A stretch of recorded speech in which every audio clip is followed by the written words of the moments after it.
Today, the Department of Justice and State Department are announcing a historic $50 million reward for information leading to the arrest of Nicolas Maduro. Maduro uses foreign terrorist organizations like TDA, Sinaloa, and Cartel of the Suns to bring deadly drugs and violence into our country. He is one of the largest narco-traffickers in the world and a threat to our national security. Therefore, we've doubled his reward to $50 million. Under President Trump's leadership, Maduro will not escape justice and he will be held accountable for his despicable crimes. O que você acabou de ver é um pronunciamento da Procuradora-Geral americana, onde ela coloca uma recompensa de $50 milhões na cabeça de um presidente em pleno mandato.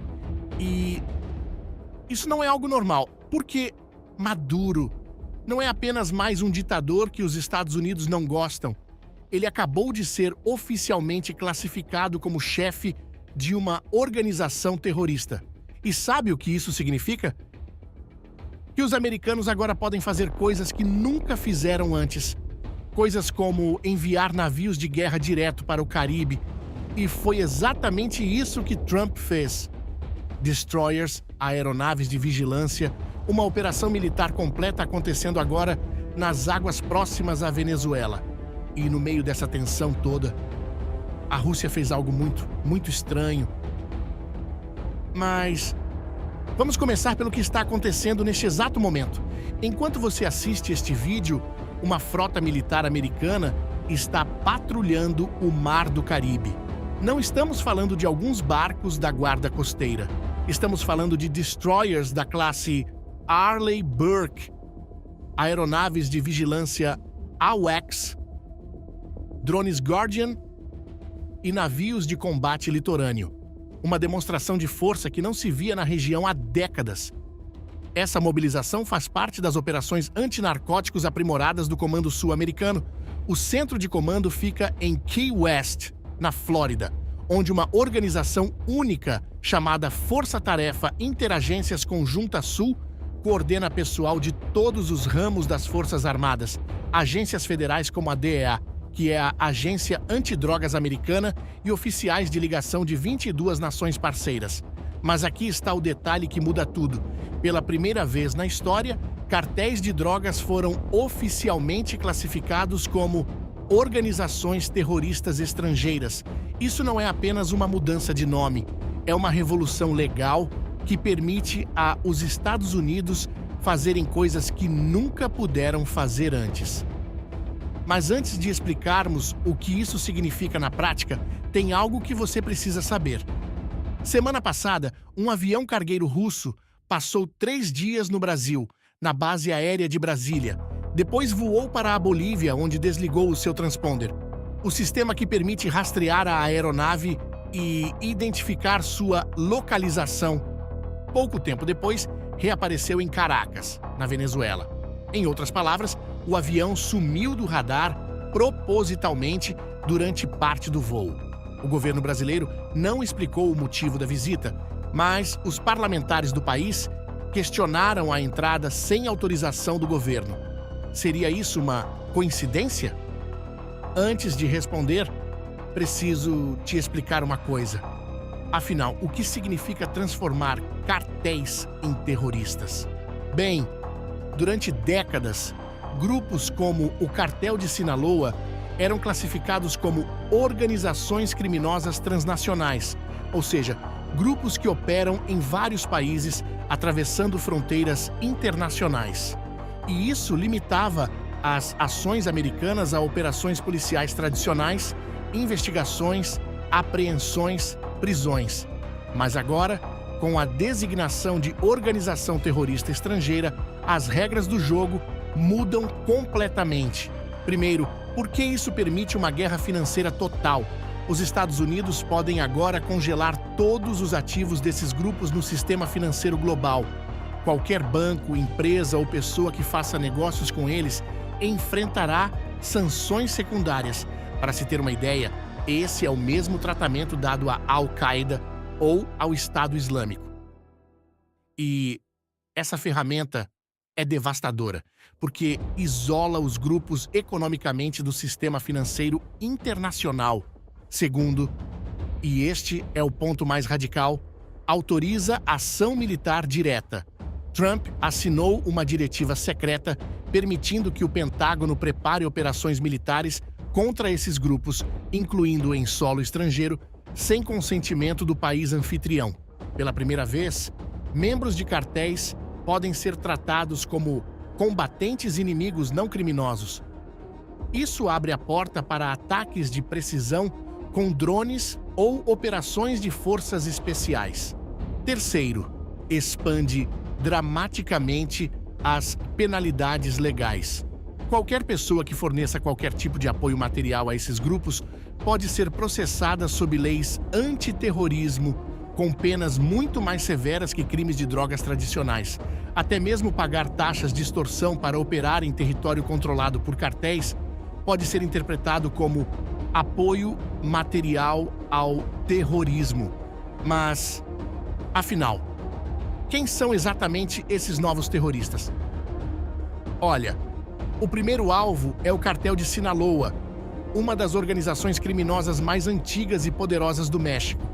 Suas raízes remontam ao final dos anos 80, quando o poderoso cartel de Guadalajara se fragmentou após a prisão de seu líder.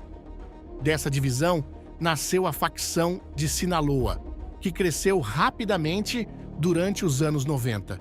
Fundado nas cinzas do império de El Chapo Guzmán, o cartel agora está dividido entre duas facções em guerra. A velha guarda, liderada por Ismael El Mayo Zambada, um operador discreto que nunca foi capturado até meados de 2024, e os jovens violentos, conhecidos como Los Chapitos, filhos de El Chapo. Essa rivalidade interna alimenta a violência em seus territórios, mas não impediu que suas operações expandissem pelo mundo afora. Mas o que torna o Sinaloa especialmente perigoso é sua adaptação ao mercado de drogas sintéticas. Enquanto continuam traficando cocaína, eles se tornaram os principais produtores de fentanil para o mercado americano. Usando precursores químicos da China, eles operam laboratórios clandestinos no México, produzindo uma droga 100 vezes mais potente que a morfina. Para você ter uma ideia, uma quantidade menor que um grão de sal pode matar uma pessoa. E o pior, é muito mais lucrativo e fácil de contrabandear que drogas à base de plantas. O segundo alvo é completamente diferente. O cartel de Los Soles da Venezuela não é um cartel tradicional, é uma rede difusa de oficiais militares e funcionários governamentais corruptos. O nome vem das insígnias em forma de sol nos uniformes dos generais venezuelanos.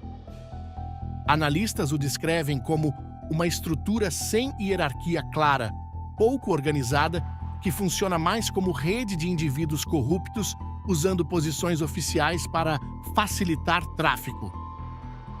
Mas aqui está o que torna essa acusação de Trump tão importante. Ela significa, em outras palavras, que um país inteiro se tornou um narco-estado. E, nesse sentido, a Venezuela não seria apenas um ponto de trânsito para drogas, mas sim uma base operacional protegida pelo Estado para cartéis internacionais. Segundo os americanos, essa rede é liderada pelo próprio Nicolás Maduro. E agora você entende por que colocaram uma recompensa tão atrativa por sua captura. O terceiro grupo na mira é talvez o mais perturbador. O Tren de Aragua começou como uma gangue de prisão na Venezuela, mas se espalhou como vírus por toda a América do Sul, seguindo as rotas de migração venezuelana. Sob liderança de Héctor Ninho Guerreiro, a gangue consolidou poder dentro do presídio de Tocorón, que funcionava como sede com piscina, zoológico e boate. Diferente dos cartéis tradicionais focados em drogas, o Tren de Aragua opera um modelo criminal diversificado: tráfico humano para exploração sexual, extorsão de migrantes e empresas, sequestro para resgate, roubo, assassinato. Eles se aproveitam das vulneráveis comunidades de imigrantes que têm medo de recorrer às autoridades locais. Sua expansão foi impulsionada pela crise humanitária venezuelana, que forçou milhões a migrar. Agora, você quer saber como os países da região reagiram a essa escalada militar americana? Tenho certeza que você irá se surpreender com a resposta. O México, parceiro crucial dos Estados Unidos na luta contra cartéis, reagiu com firmeza diplomática. A presidente Claudia Sheinbaum foi categórica: não haverá invasão do México. Embora cooperação e colaboração existam, intervenção militar está absolutamente fora de questão. Essa postura está enraizada na história mexicana e na importância primordial da soberania nacional. Mas, ao mesmo tempo, para evitar pressão maior, o governo mexicano fez concessões estratégicas. Em agosto, extraditou 26 líderes de cartéis para os Estados Unidos, seguindo extradição similar de 29 figuras em fevereiro. Autoridades mexicanas enquadraram isso como decisões soberanas para impedir que criminosos continuassem operando de prisões mexicanas. Mas os analistas têm uma interpretação diferente. Eles acreditam ser uma concessão para evitar ações mais agressivas, como tarifas comerciais ou intervenção militar. Já a Venezuela, bem, eles adotaram uma postura de confronto total. Maduro organizou marchas anti-imperialistas e denunciou as acusações como fabricação política para justificar mudança de regime. Ele nega categoricamente a existência do cartel de Los Soles e afirma que os Estados Unidos não apresentaram evidências testadas em tribunal. O governo venezuelano classificou as ações como uma cortina de fumaça ridícula e uma operação de propaganda política grosseira. Até a Colômbia, um dos aliados de segurança mais próximos dos Estados Unidos, expressou preocupação. O presidente Gustavo Petro alertou que qualquer operação militar não consensual seria vista como ato de agressão contra a América Latina e o Caribe. Mas a questão central permanece: será que essa estratégia vai funcionar? Olha, eu preciso te dizer que os números oficiais são impressionantes. Em apenas 12 semanas, a operação resultou na apreensão de 120 toneladas de narcóticos e mais de 1.000 prisões, com valor estimado em bilhões de dólares. Trump anunciou esses resultados como prova de sucesso da nova abordagem. The results of this historic international campaign have been absolutely phenomenal. This joint operation has resulted in the interdiction of more than 120 metric tons. Does anyone know how much that is? Of illicit narcotics. That is a mass of billions and billions. And the arrest of more than 1,000 drug traffickers. These actions have denied the cartel of billions of various cartels of billions and billions of dollars in cash and prevented the loss of untold American lives that we've seen the results in the United States. In a single 4-day period in May, our courageous Coast Guard men and women stopped 3 narco submarines packed with poisonous drugs, keeping thousands of pounds of lethal narcotics off of our streets and off of our city. Porém, uma análise de um órgão fiscalizador do governo americano, que funciona como uma auditoria interna do Congresso, revelou um problema grave.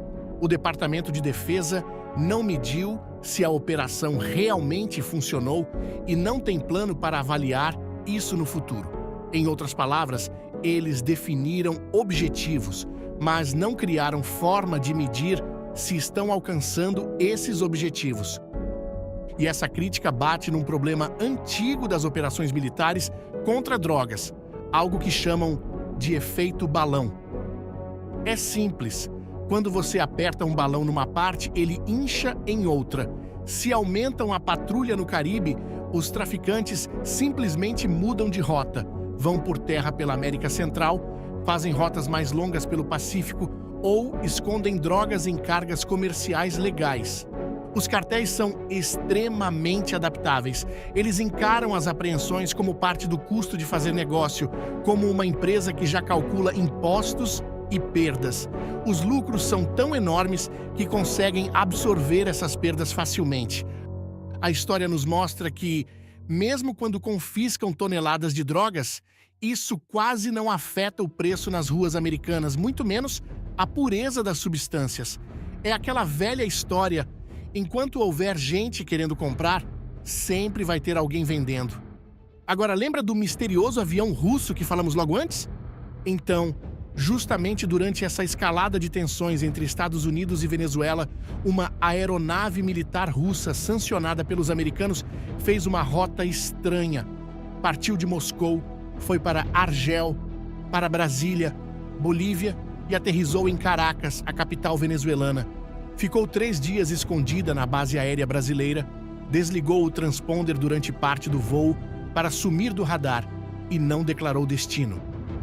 A Agência Nacional de Aviação Civil confirmou que a empresa russa nem tinha autorização válida para operar no Brasil, pois expirou em abril de 2023. O momento em que isso ocorreu levantou muitas suspeitas. Isso ocorreu um dia depois de Lula, o presidente brasileiro, conversar por telefone com Putin. Deputados questionaram por que o avião entrou sem autorização do Congresso.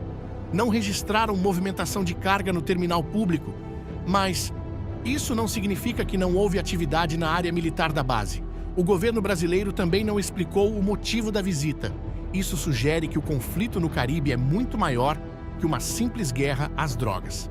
Pode ser um novo capítulo nas já tensas relações entre as duas superpotências, com o Brasil no meio dessa confusão.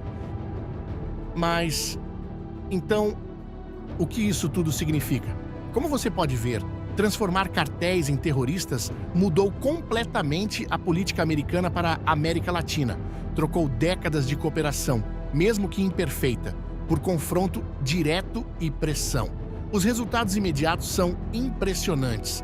Toneladas de drogas confiscadas, centenas de pessoas presas e uma demonstração poderosa de força militar. A pergunta que fica é: será que essa escalada aproxima os Estados Unidos de uma vitória ou só criará problemas novos? O que você acha? Acredita que essa estratégia pode realmente acabar com os cartéis? Deixa seu comentário e compartilha o vídeo se achou interessante. Se você quer ficar por dentro de análises como essa, se inscreve no canal e ativa o sininho. A gente se vê no próximo vídeo.